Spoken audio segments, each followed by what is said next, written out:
Bienvenue sur Mind Boost Parents, la chaîne qui t'aide à comprendre ton enfant et ton propre cerveau. Si tu souhaites éduquer sans crier, sans punir, mais avec conscience et connexion, alors abonne-toi parce qu'aujourd'hui, on va faire quelque chose de fascinant. On va plonger ensemble au cœur du cerveau en colère de ton enfant, pour enfin décoder ce qui se passe vraiment derrière les crises. Ton enfant se roule par terre dans le supermarché, il hurle à plein poumon, tape du pied ou claque la porte avec une force qui te surprend toi-même. Et tout ça pour une histoire de chaussettes qui ne sont pas les bonnes, un biscuit refusé ou 5 minutes de jeu en plus. Tu te demandes sûrement pourquoi il se met dans des états pareils, et tu as peut-être l'impression qu'il te provoque, qu'il te teste ou qu'il fait un caprice. Tu te sens épuisé, à court d'idées, et parfois même, tu te sens coupable ou incompétent face à ces explosions. Mais si je te disais que ce comportement n'a rien à voir avec de la provocation? Et si, en réalité, c'était un message direct, un signal d'alarme envoyé par son cerveau immature? Laisse-moi t'expliquer, tu vas voir, ça change tout. Imagine le cerveau de ton enfant comme un bâtiment avec 2 étages. En bas, c'est le cerveau émotionnel, le système limbique. C'est le centre de commande des émotions primaires, la peur, la joie et bien sûr, la colère. C'est un système très réactif, presque animal. En haut, il y a le cortex préfrontal, le cerveau logique et rationnel. C'est le chef d'orchestre, celui qui permet de réfléchir, de planifier, de contrôler ses impulsions et de prendre des décisions raisonnables. Le problème, c'est que chez un enfant et même chez un adolescent, l'escalier qui relie ces 2 étages est encore en construction. Il est fragile et se déconnecte très facilement. Alors, quand ton enfant est submergé par une grande émotion comme la colère, que se passe-t-il exactement? C'est une véritable explosion neurologique. L'escalier s'effondre. Le cerveau logique, le cortex préfrontal, se met littéralement en pause, il est hors service. C'est le cerveau émotionnel qui prend les commandes de tout le système. Il est seul au volant et il n'a pas de frein. À ce moment précis, ton enfant ne choisit pas de crier ou de taper. Il est complètement envahi par une tempête intérieure. Son corps et son esprit sont en mode survie. Il ne comprend plus tes mots, tes explications logiques ou tes menaces. Pour lui, c'est comme si tu parlais une langue étrangère. Tout ce qu'il ressent, c'est cette vague immense qui le submerge. Les cris, les pleurs, les gestes brusques, ce n'est pas un choix conscient pour t'embêter. C'est une décharge émotionnelle, une tentative désespérée de son corps pour évacuer une tension devenue insupportable. Pendant cette crise, ton enfant n'a absolument pas besoin qu'on le raisonne. Il a un besoin vital qu'on l'aide à se réguler. Son organisme est inondé par des hormones du stress, principalement le cortisol et l'adrénaline. Ces substances sont conçues pour préparer le corps à fuir ou à combattre un danger. Elles accélèrent le rythme cardiaque, tendent les muscles et, surtout, elles bloquent complètement l'accès au cortex préfrontal, la zone du raisonnement. C'est un mécanisme de survie archaïque.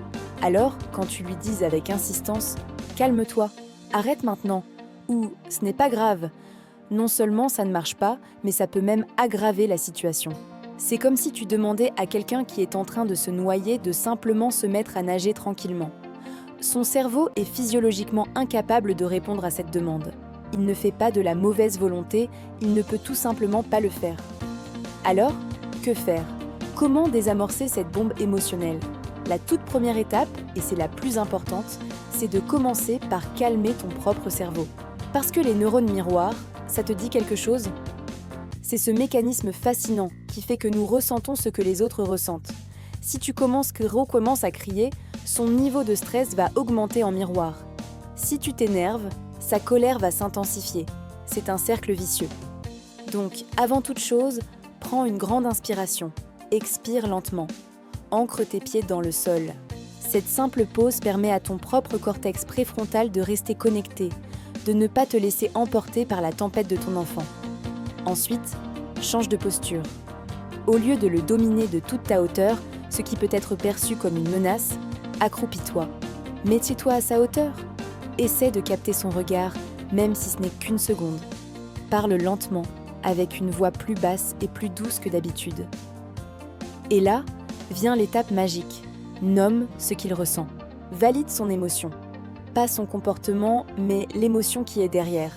Des mots simples comme « Je vois que tu es très en colère. C'est vraiment frustrant de devoir arrêter de jouer. » Ou « tu es tellement déçu de ne pas avoir ce dessert, je comprends. Le fait de reconnaître et de nommer son émotion a un effet neurologique puissant. Cela active les zones du calme dans son cerveau. C'est comme si tu lui tendais une bouée de sauvetage au milieu de la tempête. Tu ne dis pas qu'il a raison de taper ou de crier, tu lui dis « Je vois ta souffrance et je suis là avec toi ». C'est le début de l'apaisement. Et après la crise, c'est là que tout se joue pour l'apprentissage. Une fois que la tempête est passée, que les larmes ont séché, que vous vous êtes peut-être fait un câlin, le cerveau de ton enfant redevient disponible. L'escalier entre le cerveau émotionnel et le cerveau logique se reconstruit. Le cortex préfrontal est de nouveau en ligne. C'est à ce moment-là, et seulement à ce moment-là, qu'il faut parler, expliquer les règles, poser les limites et chercher des solutions pour la prochaine fois. Jamais pendant. Tenter d'éduquer ou de donner une leçon au milieu d'une crise, c'est comme essayer de planter des graines pendant un ouragan. C'est inutile. Souviens-toi toujours de cette règle d'or. On connecte avant de corriger. On apprend bien mieux dans le calme, la sécurité et la connexion que dans le chaos et la peur. Pour conclure, ton enfant n'a pas besoin d'un parent parfait qui ne fait jamais d'erreur. Personne n'est parfait. Il a besoin d'un parent qui essaie de comprendre. Un parent qui sait que derrière la colère, il y a souvent une peur, une frustration ou un besoin non comblé. Un parent qui est un port d'attache sécurisant, même au milieu des plus grosses tempêtes. Si cette vidéo t'a aidé à voir les crises de ton enfant sous un nouvel angle, si elle t'a apporté un peu de clarté ou de soulagement, alors laisse un commentaire pour partager ton expérience. Mets un pouce en l'air, ça aide énormément la chaîne à se faire connaître. Et pense à la partager à un autre parent qui peut-être se sent démuni en ce moment. Surtout, abonne-toi à Mind Boost Parents pour ne manquer aucune de nos prochaines vidéos. Chaque semaine, nous explorons ensemble comment la science du cerveau peut nous guider pour construire des relations plus fortes et plus sereines avec nos enfants. Merci de m'avoir écouté et à très bientôt.